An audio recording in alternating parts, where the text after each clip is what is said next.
Hello student, how are you? I hope you all are fine. Okay. Now we will start our second term. In first term in physics, we will study the motion and the force chapter. Okay. Newton's law of motion. So in these chapters we are study about what is the motion and how the motion is possible. Okay. For the motion, we require some external force. Causes behind the motion is a force. Without force, motion is not possible. Okay? This we are study in these two chapters, and various terms related to it we are studied. Okay? Now we are going to study our new chapter, next chapter, chapter number 10.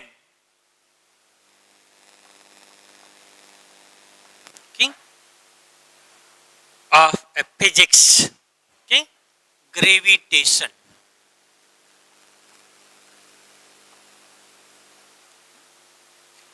So actually, you don't have an idea about the gravitation in terms of physics, but we know very well about the gravitational force and its effect in our day-to-day life.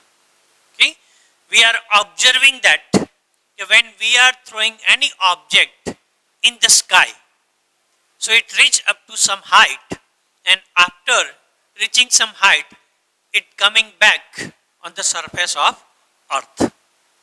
If you throw the object with more force, so it can go up to more height and coming back to the earth. If we are throwing with less force, so it going up to less height and coming back to the earth. But it is coming back to the earth. Okay? For any of the object. Or any object, if we are drop down from at any height, so instead of going upward direction, it is coming into the downward direction. Always this thing should be happen. Okay? Or moon is revolve around the earth in fixed orbit. Earth is revolving around the sun in fixed orbit. Other planets are revolving around the sun in its fixed orbit. So all the planets, earth, moon have a fixed orbit, and continuously they are rotating, okay, in this orbit only from so many years. So all these things should be happen in our daily life. So behind this phenomena, okay, because all are in motion, so we study that force is required to causes of motion. So here also some force is play the role behind the motion of a body. So what kind of this forces is there? Because of that, this thing should be happen. So this force is a gravitational force. And because of this gravitational force, this thing should be happen in our daily life. So at the time of Aristotle, okay, scientists are accepted the things that this is a natural phenomena and naturally it should be happen. There is no science behind it. उनके पीछे कोई science नहीं है. उसने ऐसे स्वीकार कर लिया था. During the 16th century, 16th century की बात आई तब साइंटिस्ट लोगों ने ऐसे माना कि देयर इज सम फोर्सेस, कुछ फोर्सेस है वहां पे. Because of this forces this phenomena should be happen in our regular life. But they are also not go in detail which kind of forces is there and how this forces is applicable. But Newton, very well known scientist, and the very famous story of Newton behind the gravitational force, and we all are listen this story. So this is what, when the Newton is sitting under the tree and the apple from the tree is fall in downward direction on the earth surface, and Newton start to thinking, okay, why this apple is not going in upward direction, instead of going in upward direction, why it fall into the downward direction. Then after Newton's do the so many experiment with so many object at so many places, okay? At so many places with so many object, Newton are repeated this experiment. So at every places with every object, he is observed the same thing. Okay, each and every object is coming in downward direction after drop down. It is not going in upward direction. And then after research, he find out that there is a gravitational force is presence in a nature, and because of this gravitational forces, this object is coming in downward direction because of the gravitational force of earth, and the gravitational force the earth have, and this gravitational force is attract the other object towards it. Similarly, sun has gravitational forces, other planet have gravitational forces, and from that Newton is deriving the law of gravitation, and this law of gravitation is known as a universal law of gravitation, because throughout the universe this law is applicable, and this law is applicable in same way at all the places. That's why this law is known as a universal law of gravitation, and Newton gives this law of gravitation. So in these chapters we will study about this law of gravitation. Then because of this gravitational force, what is the acceleration produce? This is known as a gravitation because of acceleration. Okay?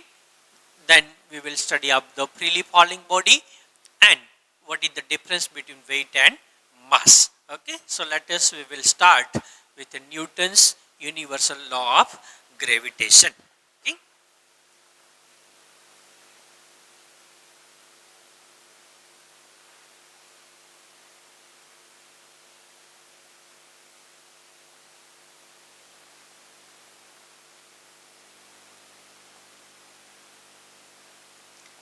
Newton's universal law of gravitation.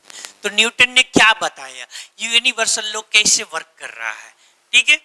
So Newton ने बताया कि each and every object और a particle of a universe, not only Earth, of a universe are attracting all other particles of a universe towards it। दुनिया का हर object, हर particle, दुनिया के बाकी सारे ऑब्जेक्ट है, पार्टिकल्स है, उनको अपने प्रति अट्रैक्ट कर रहा है, एक फोर्स लग रहा है जो अट्रैक्टिव फोर्सेस है। और वो जो फोर्स है वो ग्रेविटेशनल फोर्स है। और वो फोर्स किस पे डिपेंड है, कैसे डिपेंड है, तो उसने बताया कि this force of attraction is depend on to the product of mass of this two bodies. जो दो पार्टिकल्स, दो ऑब्जेक्ट हम कंसीडर कर रहे हैं, वो दो ऑब्जेक्ट का जो मास है, द प्रोडक्ट ऑफ देयर मास, उनके मास की जो प्रोडक्ट है उस पे वो डिपेंड कर रहा है। और another thing is said is it depends on to the inversely, depends but inversely proportional to the square of a distance between these two bodies or two object। दो ऑब्जेक्ट जो हम कंसीडर करते हैं उसके बीच का जो डिस्टेंस है उनके स्क्वायर को इनवर्सली प्रोपोर्शनल करते हैं।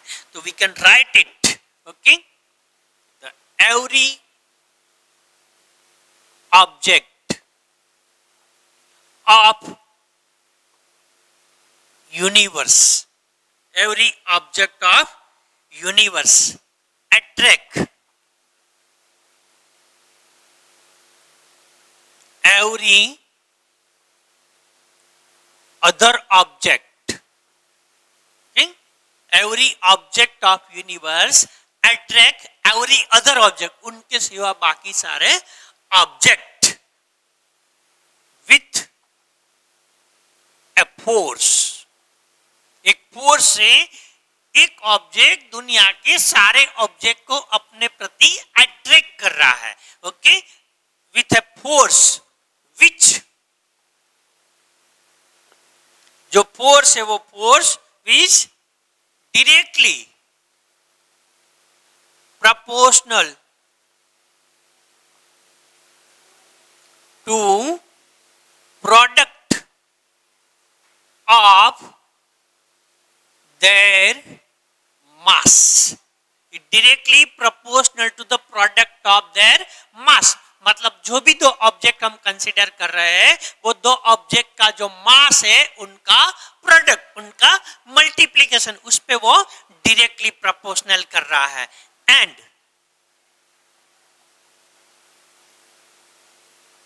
Inversely proportional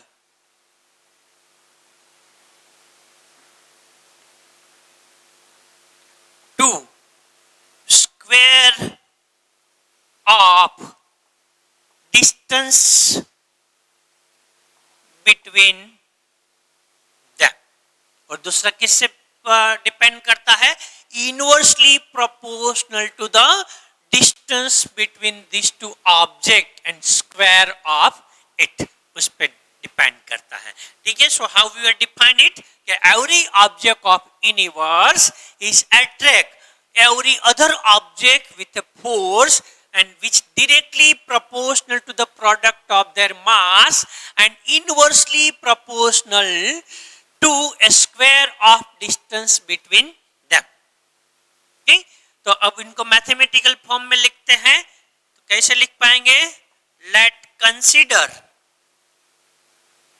okay, two object of mass capital M and small m and distance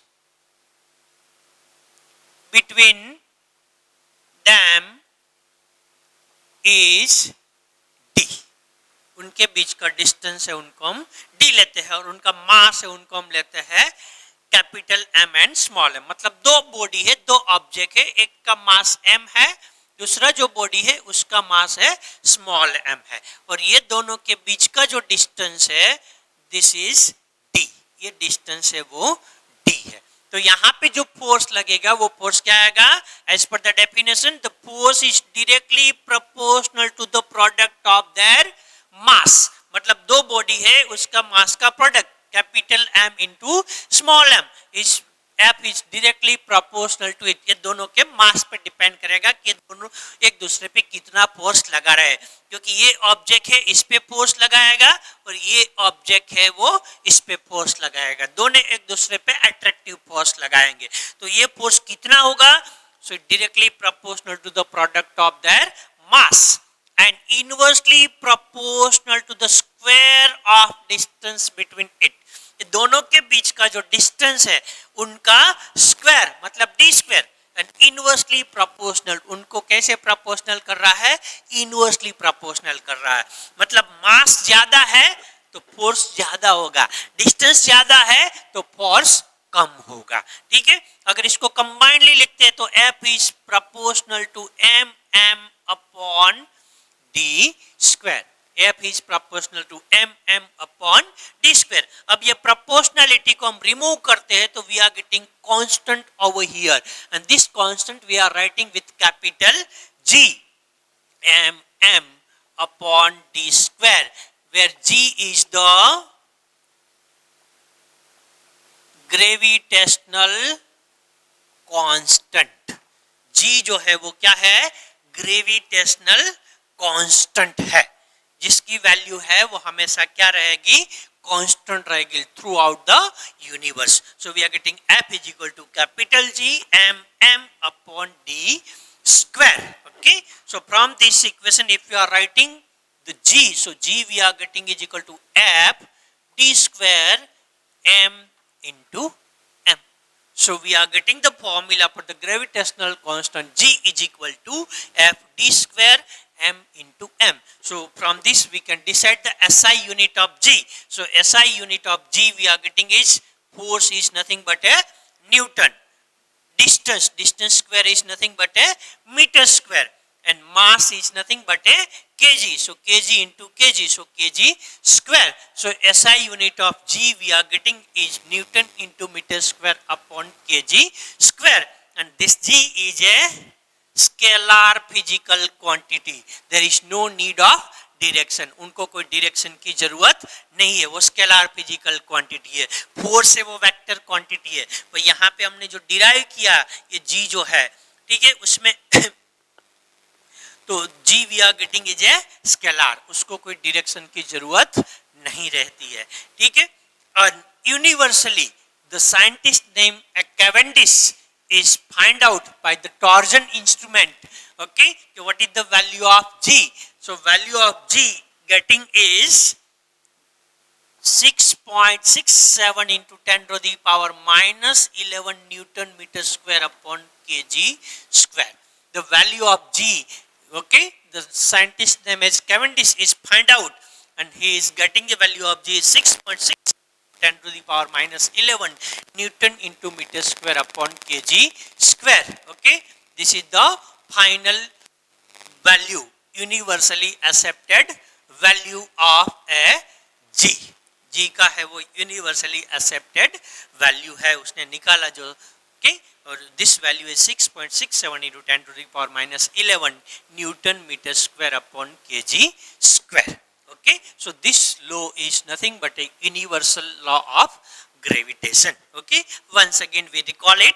Okay, what is the law? If we are considering two body of mass m and distance between this is d. So here these two body are attracting with a force F to each other. So this force is directly proportional to the product of their mass. So F is proportional to m into m, and it inversely proportional to the square of distance between these two. So F is proportional to 1 upon d square. So F is proportional to m upon d square. So F we are getting by removing the proportional, we can write constant. This constant is capital G. It's known as a gravitational constant. So F is equal to G m upon d square. So from that we can write the formula of G is F d square upon m, and unit of this is Newton meter square upon kg square, and universal constant value of G is 6.67 into 10 to the power minus 11 Newton meter square upon kg square.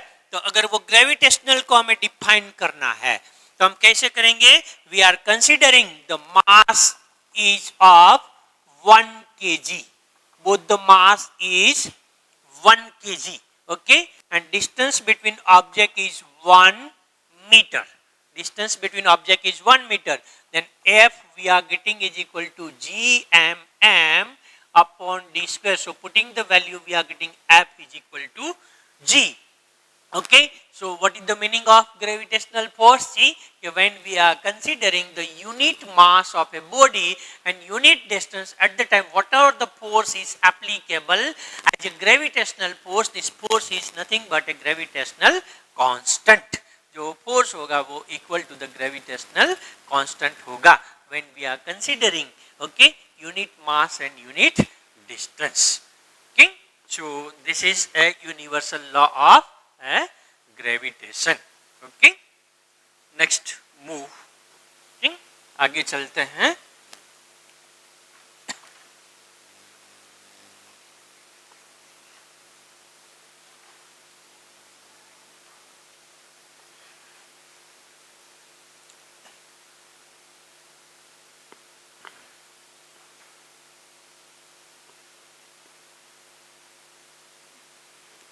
सो एक gravitational force है, उसका कुछ important properties है, कुछ important point है for this gravitational force, तो उसको हम देखते हैं. Important points of gravitational force जो ग्रेविटेशनल फोर्स लग रहा है उसके कुछ प्रॉपर्टी से उसका कुछ इंपॉर्टेंट पॉइंट्स हैं, ठीक है, उनको हम समझते हैं। So first important point of A gravitational force, okay, तो क्या है? It is a long range force. ये जो फोर्स है बहुत ही लॉन्ग रेंज फोर्स है। दुनिया का सबसे लॉन्ग रेंज तक कोई भी फोर्स जो एप्लीकेबल है वो फोर्स है ग्रेविटेशनल फोर्स, क्योंकि we can consider the distance between earth and moon, फिर भी मून पे ये ग्रेविटेशनल फोर्स लग रहा है, ठीक है। डिस्टेंस बिटवीन अर्थ एंड सन, फिर भी सन का ग्रेविटेशनल फोर्स है वो अर्थ पे लग रहा है, मतलब it applicable up to very long distance, so it is a very long range force, okay. The second प्रकार, it is a weakest force. ये जो फोर्स है वो सबसे वीक फोर्स है, लॉन्ग रेंज फोर्स है, पर लॉन्ग रेंज फोर्स के साथ ये जो फोर्स है वो कैसा है? वीकेस्ट फोर्स है, ठीक है। वीकेस्ट फोर्स कैसे है? तो फॉर एग्जांपल हम देखते हैं कि earth is attracting any object towards it. Earth है कोई भी ऑब्जेक्ट को अपने प्रति अट्रैक्ट कर रहा है, पर अगर हमने टेबल पे कोई दो ऑब्जेक्ट रख दिया है, एक का मास m1 है, एक का मास m2 है, तो as per the universal law के हिसाब से तो क्या होना चाहिए? दोनों एक प्रति अट्रैक्टिव फोर्स लगता है तो दोनों एक दूसरे के प्रति अट्रैक्ट होना चाहिए। वैसा कहीं हमें देखने को नहीं मिल रहा है। एक पर्सन यहाँ पे खड़ा है, दूसरा साइड में खड़ा है, तो as per the law of universal वो दोनों पर्सन एक प्रति के प्रति अट्रैक्ट होना चाहिए। वैसा अट्रैक्शन नहीं हो रहा है। क्यों नहीं हो रहा है? रीजन बिहाइंड दैट के this force is the weak force, ये बहुत ही वीक फोर्स है। तो इसमें इस फोर्स का जो यहाँ पे जो वैल्यू हमें मिलता है, ठीक है, इस वैल्यू से हमारा यहाँ पे फ्रिक्शनल फोर्स होता है, उसका वैल्यू ज्यादा होता है। Force of friction is greater than force of gravitation. Force of gravitation से फोर्स ऑफ फ्रिक्शन ज्यादा होता है, तो ये फोर्स ऑफ फ्रिक्शन को ये ग्रेविटेशनल फोर्स ओवरकम नहीं कर सकता है, इसलिए दोनों बॉडी एक दूसरे से अट्रैक्ट नहीं हो रहा है। वहीं पे वो दोनों बॉडी है वो remain into the rest position, state position पे रहना है। अट्रैक्शन तभी पॉसिबल हो पाता है जब mass of one body is much more heavier as compared to the mass of other body. तो जब हम कंसीडर करते हैं अर्थ, तो अर्थ का जो मास है और दूसरा कोई ऑब्जेक्ट हम लेते हैं अर्थ के सामने, तो क्या होता है कि ये the force we are getting is much more higher, ये बहुत ही हायर हो जाता है, क्योंकि Earth is a heavier mass. Because of this Earth is attracting other object towards it, इसलिए कोई भी ऑब्जेक्ट को हम ऊपर फेंकते तो नीचे आता है, या तो ड्रॉप करते तो नीचे आता है, मतलब ये अर्थ के प्रति अट्रैक्ट हो रहा है, ठीक है। क्यों अर्थ के प्रति अट्रैक्ट? अर्थ है हैवियर मास, अर्थ का मास बहुत ही ज्यादा मास है, इसलिए जो फोर्स लग रहा है वो फोर्स ज्यादा लग रहा है, ठीक है।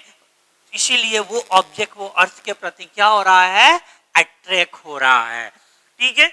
तो रिवर्स क्यों पॉसिबल नहीं है? तो अर्थ है वो ऑब्जेक्ट के प्रति क्यों अट्रैक्ट नहीं हो रहा है? ऐसा भी तो होना चाहिए सामने, तो ऐसे क्यों नहीं हो रहा है?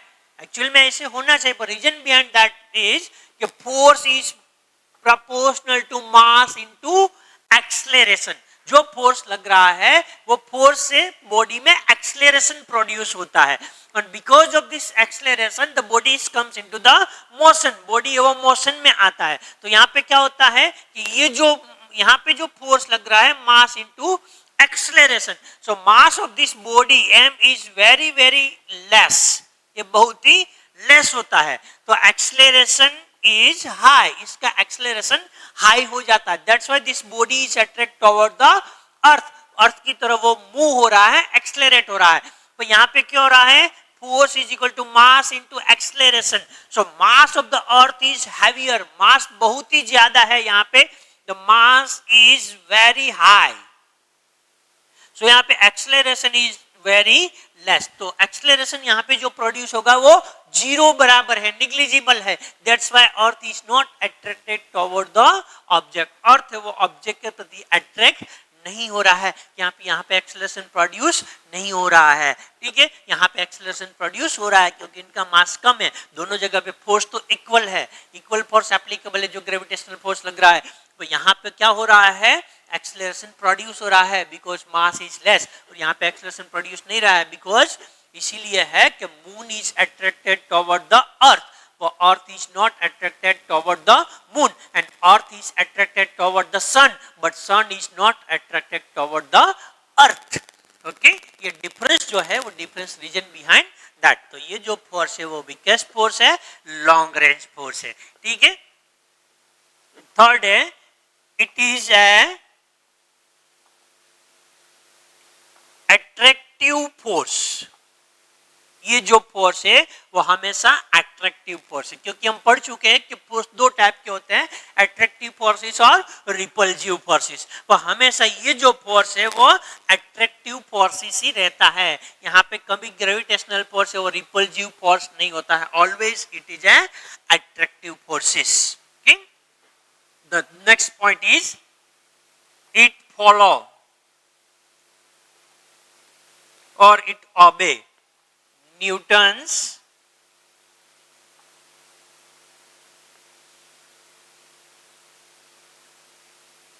it follow or obeyed Newton's third law of motion.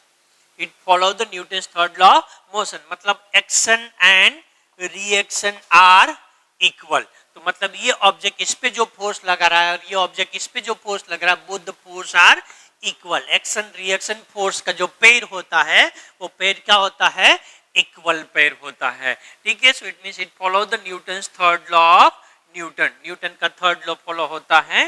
The next point is this force is a central force.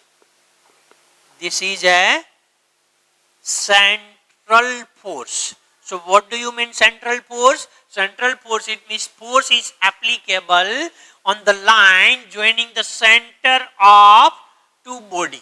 जो भी दो बॉडी है उसका सेंटर से सेंटर तक का जो डिस्टेंस हम कंसीडर करते हैं, ठीक है, वो लाइन पे है ये फोर्स एप्लीकेबल रहता है. मतलब distance between this two body, अगर दो बॉडी के बीच का हमें डिस्टेंस फाइंड करना है तो ये डिस्टेंस नहीं लेना है हमें. We are not considering the distance between surface to surface. We are considering distance between center to center, and the line joining the center to center of a body, and this force is applicable over this distance and over this center. That's why this force is known as a central force. इसलिए इस force को क्या बोला जाता है, central force बोला जाता है. ठीक है. नेक्स्ट है, ठीक है, it is equal in any medium. It is equal in any medium. It means it not depend on to the medium. अगर ये दो बॉडी को आप हवा में रखते हैं या ये दो बॉडी को आप वाटर के अंदर रखते हैं, gravitational force will be remain same.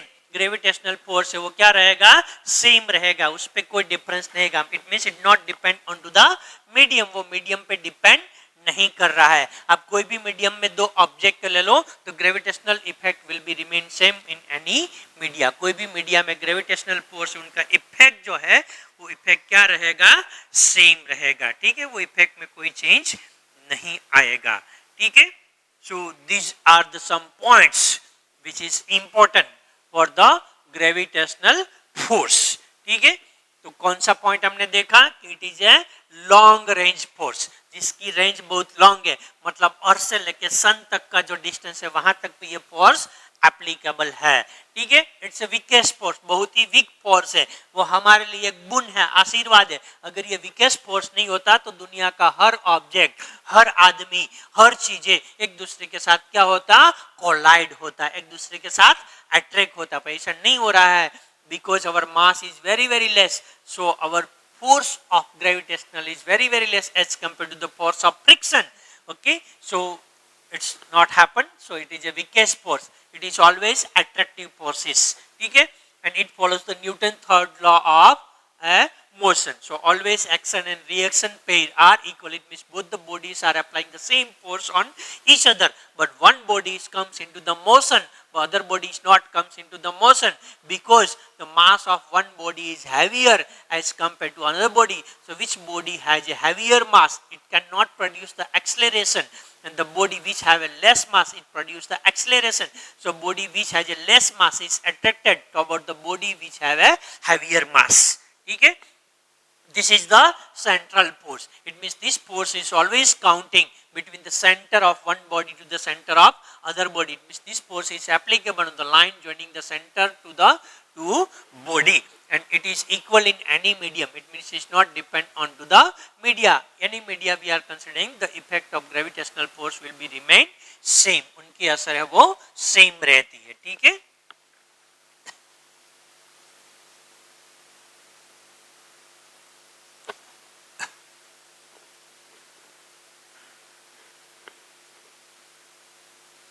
Now next point is, okay, ये फोर्स लग रहा है, हमने देखा ग्रेविटेशनल फोर्स है जो एक दूसरे को अट्रैक्ट कर रहा है. ठीक है? तो कोई भी ऑब्जेक्ट है उसको हम ऊपर की तरफ हम उनको थ्रो करते हैं तो once again it comes into the downward direction, मतलब वो स्ट्रेट डायरेक्शन में ट्रैवल करता है. कोई भी ऑब्जेक्ट को हम ड्रॉप करते हैं तो वो ऑब्जेक्ट भी स्ट्रेट लाइन में ट्रैवल करता है, मतलब motion is in a straight line. ये ग्रेविटेशनल फोर्स से जो मोशन हो रहा है वो मोशन स्ट्रेट लाइन में हो रहा है. But the moon is revolving around the sun and earth, and earth is revolving around the sun. तो यहाँ पे जो मोशन हो रहा है वो सर्कुलर मोशन हो रहा है. तो यहाँ पे सर्कुलर मोशन क्यों हो रहा है, और कोई भी ऑब्जेक्ट को हम छोड़ते हैं तो वहाँ पे स्ट्रेट लाइन मोशन हो रहा है. वो दोनों जगह पे ग्रेविटेशनल फोर्स है, बट एक जगह पे सर्कुलर मोशन है, दूसरी जगह पे स्ट्रेट लाइन मोशन है. तो ऐसे क्यों होता है, तो वहाँ पे ये जो ग्रेविटेशनल फोर्स लग रहा है, okay, when any body is performing the uniform circular motion, जो आगे के चैप्टर में हम पढ़ चुके हैं uniform circular motion. So what is the uniform circular motion? When the body, okay,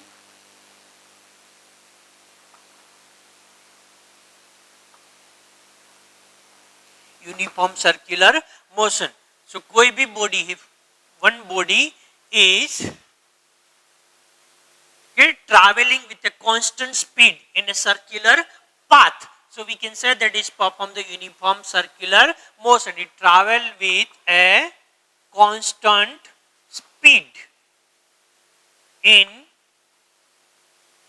circular path, so we can say that is uniform circular motion. वो uniform circular motion है. ठीक है? तो यहाँ पे uniform circular motion कैसे possible हो पाता है? ठीक है? कौन सा फोर्स वहां पे एप्लीकेबल है और वो फोर्स है कैसे लग रहा है, वो फोर्स जो लग रहा है. ठीक है? तो यहाँ पे जब भी कोई भी ऑब्जेक्ट ट्रैवल करता है, suppose the object is travelling over here and here the velocity is v velocity से वो ट्रैवल कर रहा है. ठीक है? उनकी वेलोसिटी v है. सो व्हाट इज द डायरेक्शन, यहाँ पे इनकी जो वेलोसिटी की डायरेक्शन होगी वो क्या होगी, टेंजेंट टू द सर्कल. ये सर्कल है उसका टेंजेंट से उनकी डायरेक्शन होगी. ये आपने प्रैक्टिकली एक्सपेरिमेंट किया हुआ है. ठीक है? आप एक थ्रेड लेते हैं, डोरी लेते हैं, डोरी के साथ एक पत्थर को बांधते हैं और पत्थर को ऐसे गोल गोल गोल घुमाते हैं. तो जब तक आप फोर्स लगाते रहते हैं, घुमाते रहते हैं, तो पत्थर क्या होता है, सर्कुलर मोशन परफॉर्म करता है. और जैसे ही आप उनको छोड़ देते हैं तुरंत ही क्या होता है, the stone is travel into the straight line. वो स्ट्रेट लाइन में ट्रैवल करता है instead of travelling into the circular orbit. Circular orbit में ट्रैवल करने की जगह वो स्ट्रेट लाइन, तो कौन सी डायरेक्शन में वो स्ट्रेट लाइन ट्रैवल करता है, always tangent to the circular path. आप अलग अलग पोजीशन पे उनको लेके छोड़ देंगे तो all the time it travelling straight line, but its direction would be different and always this direction is in direction of tangent to the circle. Circle के साथ जो टेंजेंट बनता है, तो यहाँ पे जब ऑब्जेक्ट होगा इनकी वेलोसिटी v है, यहाँ पे ये डायरेक्शन रहेगा, यहाँ पे वेलोसिटी v है, डायरेक्शन ये होगा, यहाँ पे वेलोसिटी v है, डायरेक्शन, मतलब here the velocity is constant. Velocity क्या है, कांस्टेंट है, but all the time continuously the direction of body is going to be change. Body change हो रही है, उसके डायरेक्शन चेंज हो रही है, वेलोसिटी, मतलब क्या होगा, एक्सेलरेशन प्रोड्यूस होगा. हमने एक्सेलरेशन की डेफिनेशन में पढ़ा था कि when the acceleration should be possible if there is a change in velocity, rate of change of velocity is nothing but A acceleration. So velocity में चेंज कब होता है? या तो इसकी वैल्यू चेंज होता है, इसका मैग्नीट्यूड चेंज होता है, तो हम बोल सकते हैं कि वेलोसिटी में चेंज हो रहा है. या तो वेलोसिटी की डायरेक्शन चेंज हो रही है तो हम बोल सकते हैं कि उसमें चेंज हो रहा है. या तो वेलोसिटी की डायरेक्शन और वैल्यू बोथ जब दोनों चेंज होता है तो we can say that acceleration produce into the body में एक्सेलरेशन प्रोड्यूस होता है. तो यहाँ पे क्या हो रहा है? यूनिफॉर्म सर्कुलर मोशन में the body is traveling with a constant velocity, constant speed. यहाँ पे जो velocity है वो constant है, मतलब उसकी value change नहीं हो रही, but continuously direction is changing. इनकी direction है वो continuously change हो रही है, मतलब यहाँ पे acceleration produce हो रहा है. और वो जो acceleration produce हो रहा है, so direction of, because वो भी व्यक्त है, तो direction of acceleration is always towards the center of a circle. जो एक्सेलरेशन जो प्रोड्यूस होता है उनकी हमेशा जो डायरेक्शन होती है it's towards the centre. So direction of this acceleration produce is towards centre. ये सेंटर के प्रति एक्सेलरेशन हो रहा है. तो ये एक्सेलरेशन और बॉडी का जो मास है, ठीक है, जो यहाँ पे फोर्स जनरेट होता है, ठीक है. So this force we are getting is equal to mass into acceleration. तो ये बॉडी का जो मास है और जो एक्सेलरेशन जिसकी वजह से जो फोर्स प्रोड्यूस हो रहा है, and this force is also applicable towards the centre. ये फोर्स की जो डायरेक्शन है, ओके, डायरेक्शन ऑफ फोर्स है इज आल्सो टुवर्ड्स सेंटर. ये फोर्स की डायरेक्शन है वो भी सेंटर की तरफ होगी. Okay, so this force is responsible to keep the body in a circular orbit. ये जो बॉडी है वो सर्कुलर ऑर्बिट को छोड़ के कहीं बाहर नहीं जा रही है, बिकॉज ऑफ दिस फोर्स. ये फोर्स है इनको पकड़ के रखता है, इनको अट्रैक्ट करके रखता है, इनको खींच के रखता है, जिसके जरिए body is travelling uniform circular motion. उसकी जो फिक्स ऑर्बिट है वो ऑर्बिट में ही वो रोटेट कर रहे हैं, वो ऑर्बिट से वो कहीं बाहर नहीं जा सकते हैं, because of this force, and this force is acting toward the center. That's why this force is known as a centripetal force. This force is known as a centripetal force. इस force को हम क्या बोलते हैं? Centripetal force बोलते हैं, ठीक है. The force which is applicable, okay, in direction of a center of a circle and which is responsible to keep the body in a uniform circular motion in fixed orbit is known as a centripetal force. Okay, वो centripetal force है, जाना जाता है. So here in natural process also this thing should be happen. This is, okay, earth. earth जो है यहाँ पे, ठीक है, और हियर इज ए मून. ये जो है मून है. So moon is perform a uniform circular motion, okay, surrounding the earth. Earth को सेंटर पे रख के मून है वो क्या परफॉर्म कर रहा है? Uniform circular motion. Fix orbit में मून है, वो मून है वो यहाँ पे रोटेट हो रहा है. कभी जो मून है वो अपनी ऑर्बिट को चेंज करके आगे नहीं जा रहा है. तो यहाँ पे मून जो है इसकी जो वेलोसिटी होती है, ठीक है, इनकी डायरेक्शन होगी टेंजेंट टू द सर्कल. ये सर्कल का जो टेंजेंट होगा, तो यहाँ पे है एक्सेलरेशन प्रोड्यूस जो मून में. So direction of acceleration is towards the centre. और इसके जरिए जो फोर्स लगेगा, ग्रेविटेशनल फोर्स जो एप्लीकेबल हो रहा है between the earth and moon. Earth का जो ग्रेविटेशनल फोर्स है जो मून पे लग रहा है, the direction of this gravitational force over here is towards the centre. मतलब ये ग्रेविटेशनल फोर्स है वहां पे, ये सेंटर की ओर लग रहा है. That's why this moon is revolving around the earth. Earth से रिवॉल्व हो रहा है. तो यहाँ पे ये जो ग्रेविटेशनल फोर्स है it work as a centripetal force. ये जो है वो जो सेंट्रीपिटल फोर्स वो ग्रेविटेशनल फोर्स वर्क कर रहा है. मतलब Earth is apply the gravitational force in form of centripetal force on the moon. That's why moon is attracted toward the earth and is rotated in a fixed orbit around the earth. Similarly, sun is applied the gravitational force on earth in form of centripetal force, and because of that, okay, earth is rotated around the sun in a fixed orbit. Okay, so this is the concept of centripetal force. I think you understand what is the centripetal force and how the gravitational force is worked as a centripetal force, and because of this how our natural phenomena is take place. It means object is revolving around the other object. ठीक है, ऐसे क्यों हो रहा है?